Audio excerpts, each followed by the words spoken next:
Última hora de Portate Bien, habíamos avanzado y arrancado en el resumen hablando de lo que puede llegar a pasar esta novela, que también es una noticia en desarrollo acerca del acuerdo que parece que está por venir todo el tiempo, como el general Alais, sí. para los viejos que se van a acordar, para gente como yo, sí, claro, que se van a acordar quién es el general Alais, y que nunca llega. Ahora aparentemente están pasando cosas, pero vamos a tratar de entender qué es lo que está pasando puntualmente, Martín. Sí, hoy vamos a tratar de ordenar la información en tres grandes cuestiones o en tres ejes. La primera, la forma en la cual se quiere avanzar en el acuerdo con el fondo, ¿sí? Qué similitudes o diferencias hay con los acuerdos anteriores. La segunda tiene que ver con ¿para qué dice el gobierno que quiere la guita? ¿Sí? ¿Cuál es el objetivo o el motivo que justifica volver a entrar al Fondo Monetario? La tercera es para qué se va a usar realmente la guita del fondo. Son como los tres ejes que me parece hoy por lo menos vale la pena ordenar. La primera, sobre la forma, sobre las similitudes y diferencias con los programas anteriores.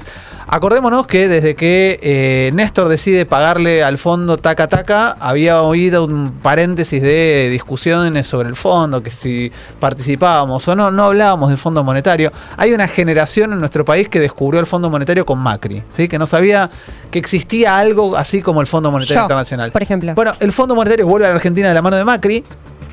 Macri que hace algo que no tiene ningún tipo de punto de comparación en la historia previa, y esto es, sin ningún tipo de discusión ni contenido, golpea la puerta del fondo y un día nos anuncia, inicia conversaciones. Tan avanzadas estaban las conversaciones que pocas horas después estaba firmado el acuerdo y la Argentina recibía un monto extraordinario que finalmente terminó siendo de 44.000 millones de dólares, a pesar de que el acuerdo se había extendido hasta 57.000 millones.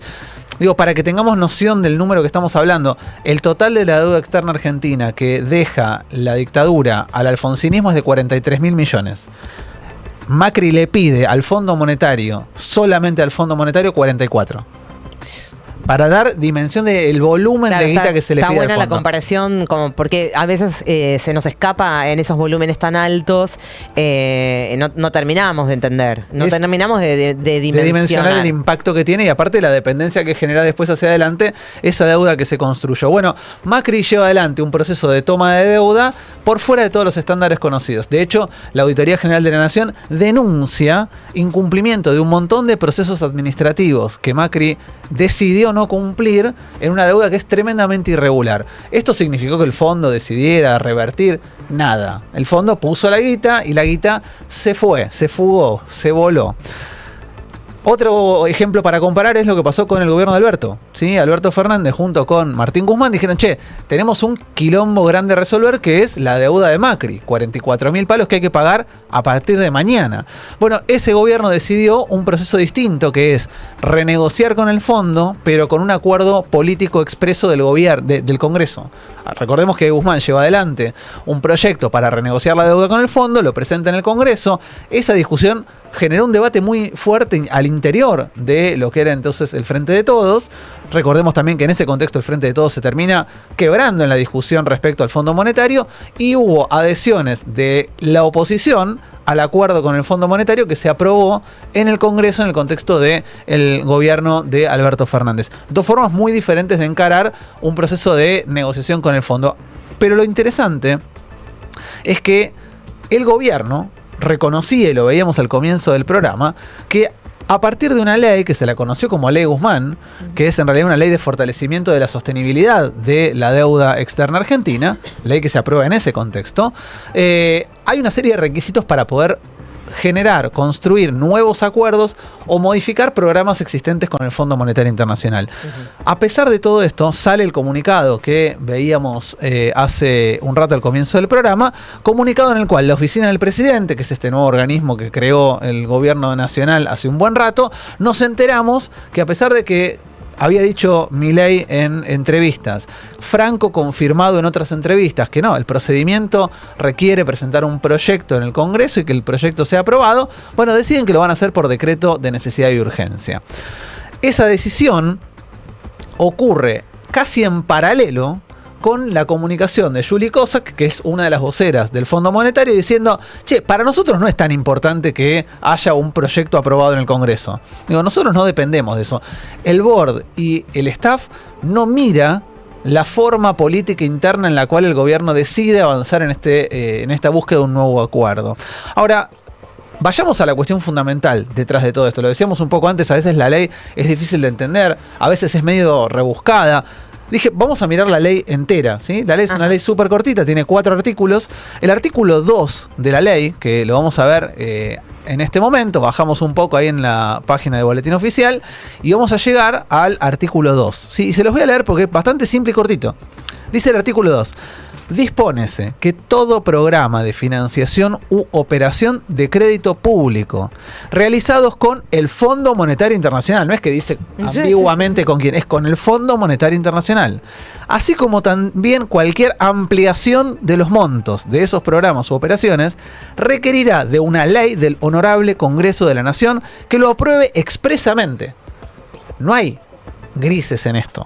La ley dice, si vos querés firmar un acuerdo nuevo con el Fondo Monetario Internacional o ampliar los montos de programas existentes, esto quiere decir, si mirás para atrás o para adelante con el fondo, tenés que conseguir una ley que expresamente lo habilite desde el Congreso de la Nación. No dice buscar caminos para... Sí, no hay eufemismo. No hay eufemismos, es clarísima la letra de la ley. Por eso es que cuando lo veíamos a Milei con Majul, Milei le decía, no, bueno, tenemos una ley que nos dice que tenemos que hacer esto. Bueno, a pesar de eso, lo que hacen es cagarse en la ley, como vienen haciendo hace un buen tiempo, y mandan un decreto, van a mandar, todavía no lo mandaron, un decreto de necesidad y de urgencia que lo que hace es, en principio, revertir la forma de la negociación. ¿Sí? En principio, lo que se va a mandar, que en realidad no es un envío, sino es una ley, porque un decreto de necesidad y urgencia es una ley, es un contenido del cual todavía no sabemos qué va a aparecer. No sabemos si es un DNU para autorizar la negociación, si es un DNU que avanza en los contenidos del programa nuevo con el fondo, si es un DNU en el cual se diga, che, vamos a conseguir tanta guita en tantos plazos. No se sabe el contenido de ese DNU. Lo que es claro es que el Congreso no va a poder opinar sobre el contenido del DNU. Está clarísimo eso. Lo único que va a poder hacer el Congreso es opinar sobre el DNU de manera positiva, y esto es confirmando el sostén o la continuidad del DNU o revirtiéndolo, como se hizo, por ejemplo, cuando se bochó el DNU de los fondos de la CIDE. Claro. ¿Sí? Ahora, puede pasar que ocurra lo mismo que hoy pasa con el DNU 70. Puede intervenir el Congreso en la forma, no en el fondo. No puede opinar sobre el contenido. Aún si el DNU dijese con lujo de detalles cómo va a ser el programa con el fondo, el Congreso solamente va a poder decir ¿sí? ¿Acompaño o no acompaño? Claro. Y entonces lo que está buscando el gobierno es seguir convirtiendo o sostener la idea de que el Congreso es una escribanía que confirma decisiones del Poder Ejecutivo, a pesar de que hay una ley que dice que no se puede hacer de esa manera. ¿Sí? Obviamente acá aparecen un montón de, si querés, aristas o de discusiones respecto a esta decisión o el porqué de esta decisión. ¿Hay chance de que esto se judicialice? Por supuesto que sí. ¿Qué pasa en el medio? Bueno, en el medio el gobierno sigue avanzando en el acuerdo con el fondo, que evidentemente lo tiene bastante avanzado, bastante acelerado. ¿Te acordás cuando Milei decía dentro de la ley todo, fuera de la ley nada? Sí, se ve que era otro de los tantos lemas de campaña que lo dejó en la campaña y bueno, ahí quedó. Ahora, respecto al ¿para qué? Que es la justificación que intenta dar el gobierno en torno a la urgencia, porque también esta es la cuestión. Si lo vas a sacar vía decreto de necesidad y urgencia, tenés que explicar no solo la necesidad, sino sobre todo la urgencia. ¿Cuál es tu urgencia? ¿Por qué estás tan apurado por conseguir un acuerdo? Y ahí es donde el gobierno no puede meterse. Ahí hacen aguas por todos lados. Claro. Mira, vamos a ver un fragmentito más de Caputo ayer, que explicaba algo medio raro, que es que vamos a tomar más deuda, pero en realidad no vamos a tomar más deuda. ¿Y qué va a pasar con el acuerdo con el fondo? Bueno, un poco no, lo que dijimos siempre. Va a haber un acuerdo para el primer cuatrimestre. Nos hemos puesto de acuerdo en cómo sigue el programa económico. Como siempre dijimos, jamás el fondo pidió una devaluación, no va a haber nada de eso. Sí va a haber nuevos fondos frescos. Esos fondos van a ser para recapitalizar el balance, los activos del Banco Central.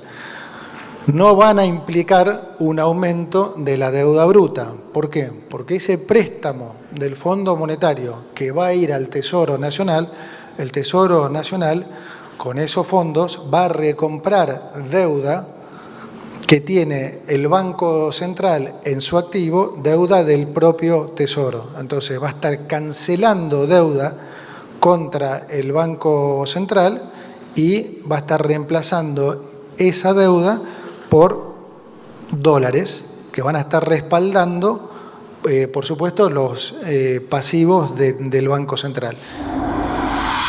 Bueno, explica esto. ahora lo voy a explicar. Ahora, ¿Qué significa aprovecho- que ellos dicen todo el tiempo que este acuerdo con el Fondo Monetario Internacional no va a implicar más deuda para la Argentina? Mira, aprovecho y de hecho es una de las preguntas que llegó al consultorio, la vamos a ver ahí, dice... Bien. La pregunta, no entiendo nada. Milei dice que va a tomar deuda, pero que la deuda no va a aumentar. O sea, Bien. bueno, vamos a explicarlo de la manera más simple que se pueda. Primero explico lo que quiere decir Caputo y después le pongo un ejemplo para que se entienda.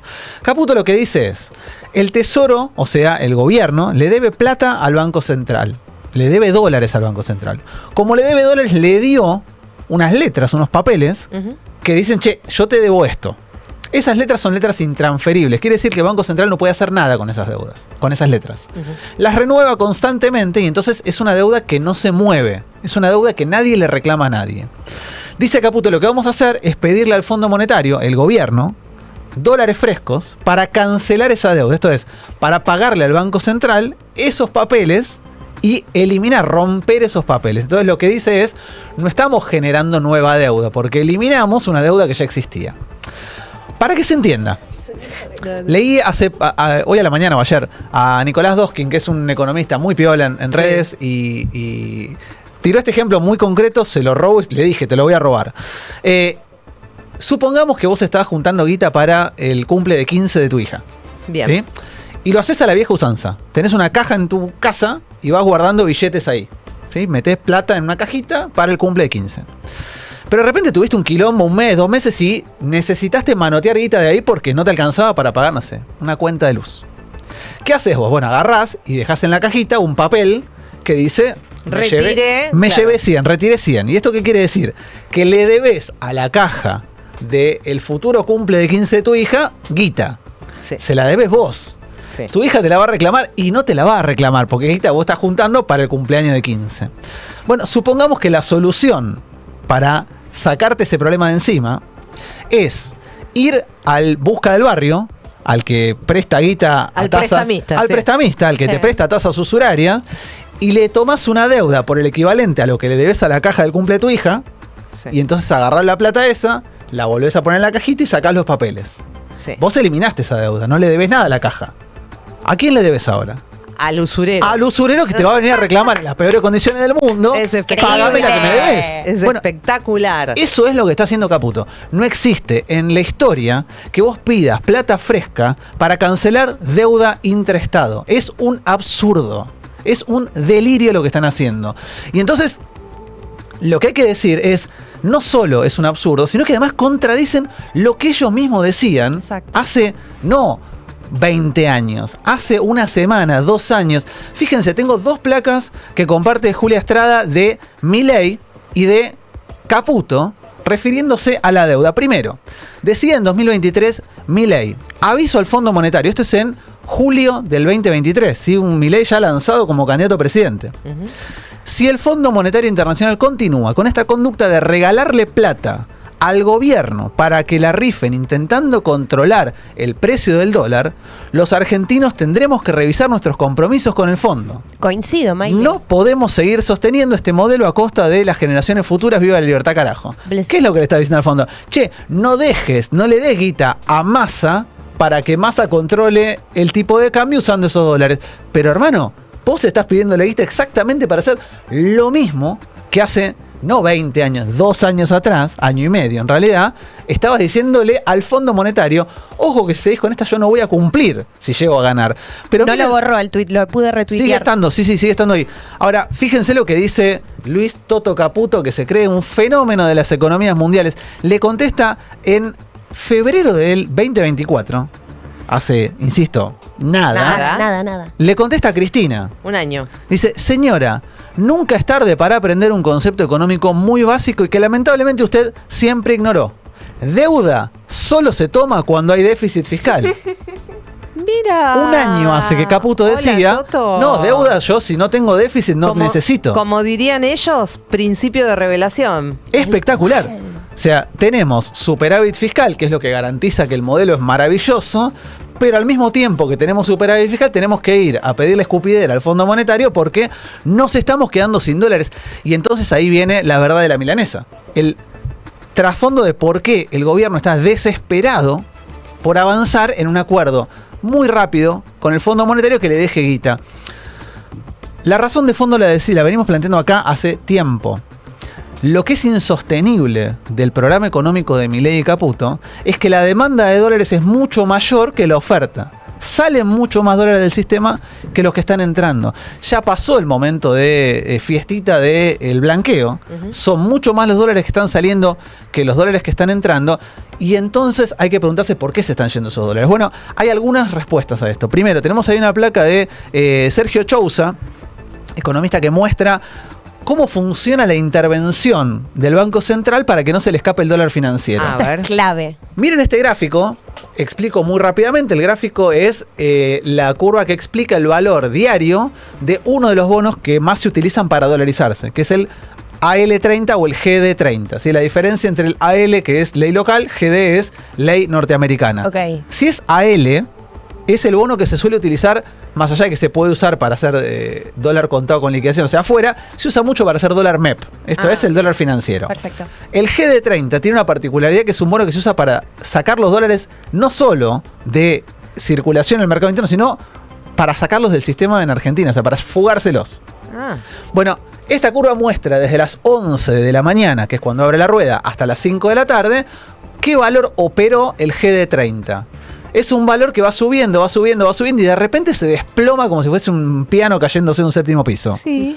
Cuando ocurre esto, lo que está pasando es que interviene el Banco Central vendiendo dólares para generar la caída del precio de este activo con el cual se tiende a dolarizar mucha gente. Un rug pull. ¿Por qué algo parecido, pero funciona un poco así, porque efectivamente sube y de repente se baja de golpe. Claro, y de repente se mete el Estado. Interviene el central vendiendo a lo loco, vendiendo dólares a lo loco. Ayer vendió 100 millones de dólares, pero viene vendiendo todas las ruedas. Ahora lo vamos a ver un poco en una serie más larga.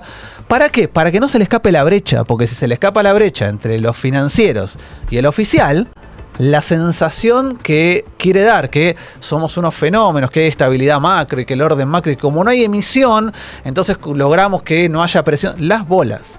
Va a seguir habiendo presión sobre los tipos de cambio financieros toda vez que Caputo sostenga la bicicleta financiera. Claro. Porque ¿qué es lo que ocurre? Vos podés no emitir. Ahora, si el chiste es hacer bicicleta para hacer tasa, el tipo que hace tasa no se quiere quedar con los pesos, quiere quedarse con dólares. Y cuando vaya a buscar los dólares y no estén, el precio del dólar va a subir. Fijémonos la segunda gráfica, que es un poco más larga, una serie que muestra un periodo un poco más extendido.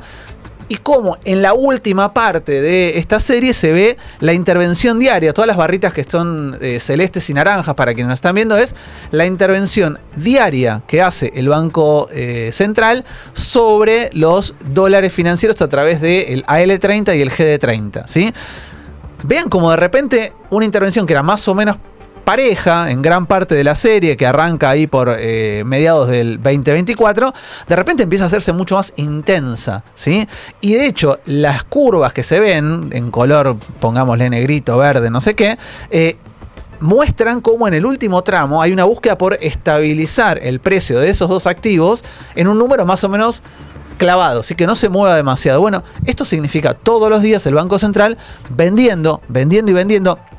Para que se den una idea, el volumen de operatoria de estos bonos está muy por encima de lo que venía dándose. ¿Por qué? Porque hay gente dolarizándose y porque del otro lado está el gobierno intentando intervenir para que no se le escape el precio y la brecha. Último dato, porque si no pareciera que soy medio tendencioso y les traigo a dos economistas que son bastante críticos del gobierno. Chousa y Hernán Lecher, los sabemos bastante críticos de este gobierno. Ahora, nadie puede pensar que un tipo como Christian Buteler va a estar en contra ideológicamente de un programa económico liberal como es el que en teoría venían a llevar adelante Caputo y Milei. Miren lo que dice Buteler en este tuit. Dice: tomamos deuda con el Fondo Monetario y cancelamos con el Banco Central. Esos dólares luego se van a ir por cuenta corriente cambiaria. Se fueron ya 8.200 millones en los últimos 8 meses. 8.200 millones de dólares se fueron en este movimiento de salida de dólares. Insisto, son en los últimos 8 meses. Para poner parámetros. Pero además, ¿cuánto le está pidiendo el fondo? En teoría habían arrancado pidiendo 10, sí. Se corrieron a 12 y ahora estarían pidiendo 20. Claro, 3 días se va. Digo para tener dimensión. ¿Cuánto tiempo te aguanta? Esto, si ya se gastaron 8.200 millones de dólares. En 8 meses, esa razón de 1.000 palos por mes. Pero lo peor de todo es que cuando vos ves la serie te das cuenta que ese promedio no es parejo. En los primeros meses de esos 8... Pero entonces, para una cosa, Martín, disculpen, yo sé que nos estamos estirando un poco, pero esto que de alguna manera acaba de tirar Anacleto, ¿cuánto aguanta? ¿Cuánto te sostiene eso? Suponiendo que venga, que se apruebe, que no haya ningún quilombo, que lo apruebe el Congreso, lo que sea, todo fantástico, todo bárbaro. El Fondo Monetario te presta 20 palos. Ponele que no te preste 20 palos, que te preste 15 palos, que ya, porque ya es moda.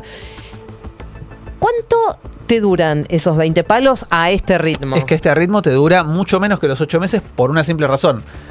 El promedio son 1.000 palos por mes.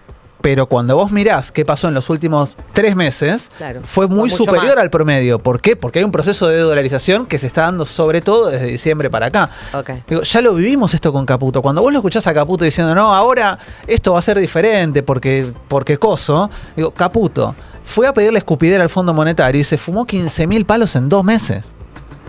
¿Sí? No hay nada distinto ni novedoso. Lo tremendo es que, insisto, un economista que defendía la llegada de un programa económico como el de Caputo, como es Christian Buteler, te dice, perdiendo dólares, pero quedándonos con una deuda exigible que impone condiciones. No se vio nunca esto. ¿Sí? Tenía razón en eso, Caputo. En eso tenía razón. Lo novedoso es que vamos a ir hacia un escenario en el cual, bueno, volveremos a tener esa deuda. Yo voy a dejar solamente 3 preguntas para cerrar, ¿sí? Porque estamos a día viernes, me parece que vale la pena cerrar un poco. Digo, estamos frente a algo que para mí es un punto de inflexión. Si el gobierno vuelve a endeudarse con el fondo, vamos a ir hacia un esquema parecido al que se vivió en 2018. Y esto es, van a estirar todo lo que se pueda, la guita que entra del fondo para tratar de llegar a las elecciones y devaluar después. Ya lo vivimos. Ahora, la gran pregunta es, ¿hay posibilidad de limitar ese acuerdo? No tengo respuesta, ¿sí? ¿Hay posibilidad de limitarlo en el Congreso o vía judicial? No lo sé. En un año electoral como el que estamos, ¿qué postura va a tomar la oposición frente a esta discusión del acuerdo? ¿Por qué? Bueno, porque hay incentivos cruzados. Si al gobierno le sale bien, ¿quién sale perdiendo de la oposición? ¿La oposición amigable? ¿La oposición más fuerte? Digo, ¿quién pierde más y quién gana más en este contexto de una economía que está crujiendo y un gobierno que intenta avanzar en un acuerdo con el fondo? La última, si el fondo vuelve a apostar abiertamente en incidir en el proceso electoral, ¿cómo vamos a pensar o cómo vamos a plantearnos hacia adelante nuestra relación con el fondo? Porque el fondo jugó a favor de Macri, porque jugó en contra del Frente de Todos y porque ahora, en teoría, va a volver a jugar políticamente a favor del gobierno de Milei. Bueno, a lo mejor hay que plantear una especie de escenario nuevo en el cual pateemos el tablero y dejemos de permitir que el fondo intervenga abiertamente en la política nacional. Muy buenas preguntas que nos deja para que pensemos durante este fin de semana. No, mejor no pienses. Pero sí, súper interesante y además súper claro, como siempre. Profe Epstein, te aplaudí. No. Impresionante. Yo entendí prácticamente todo. No te diría todo, pero prácticamente todo. Bueno, Martín Epstein con nosotros, que por supuesto vamos a tener que seguir hablando de este tema para que todos terminemos de entender que verdaderamente nos están queriendo meter el perro, amigos.